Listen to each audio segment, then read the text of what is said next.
কোনো রোগী সুস্থ হওয়ার পর কাজা আদায় করার আগেই মৃত্যুবরণ করলো, তার জন্য কি করতে হবে?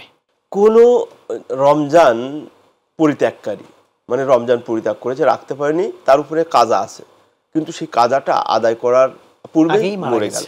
এখন এ ব্যাপারে আমরা জানি যে একদা আল্লাহ নবী সাল্লাল্লাহু আলাইহি ওয়াসাল্লামের কাছে একজন সাহাবী এসে, মহিলাও এসেছিলেন, অন্য দুই রকম রিওয়ায়াতে এসেছে যে আল্লাহ নবী সাল্লাল্লাহু আলাইহি ওয়াসাল্লামের কাছে এসে বলছেন, ইয়া রাসূলুল্লাহ, মাতাত উম্মি, আমার মা মরে গেছে, ওয়া আলাইহা দাইন ওয়া আলাইহা সাওম, তার রোজা ছিল, সিয়াম বাকি ছিল, আকদি আনহা, আমি কি তার পক্ষ থেকে আদায় করব? আল্লাহ নবী সাল্লাল্লাহু আলাইহি ওয়াসাল্লাম বলছে, ফাদাইনুল্লাহি আহাক, বলছে যদি মানুষের কাছে ঋণ থাকতো তাহলে আদায় করতে বলে, হ্যাঁ। তখন আল্লাহ নবী বললেন, ফাদাইনুল্লাহি আহাক, আল্লাহর ঋণটা পরিশোধের জন্য আরো বেশি অধিকার রাখা, বেশি অগ্রাধিকার দেওয়া দরকার।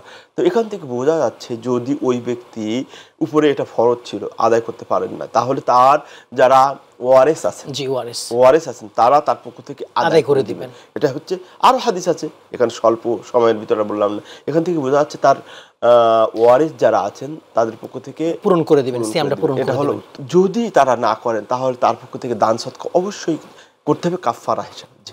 সম্পর্কে প্রশ্ন করি, এরকম কোন সালাত বা নামাজ বাকি থাকে, কাফারা দিতে হবে কিনা বা করে দিতে হবে কিনা? না, সালাতের ব্যাপারে কোনো কাফারা নেই বা অন্য আদায় করে দিবে না। সালাতের ব্যাপারে এটা এক্সেপশনাল। এটার ব্যাপারে সুন্নাহ কিছু পাওয়া যায় না, নবীর ডিরেকশন পাওয়া যায় না, সাহাবারাও করেননি। অতএব আমরা সবসময় কোরআনের সাথে থাকবো, সহিহ সুন্নাহর সাথে থাকবো, সাহাবাদের আদর্শের সাথে থাকবো, এর বাইরে আর কিছু দিন না। জি, আমি এটা জানানোর জন্য আপনাকে প্রশ্ন করলাম।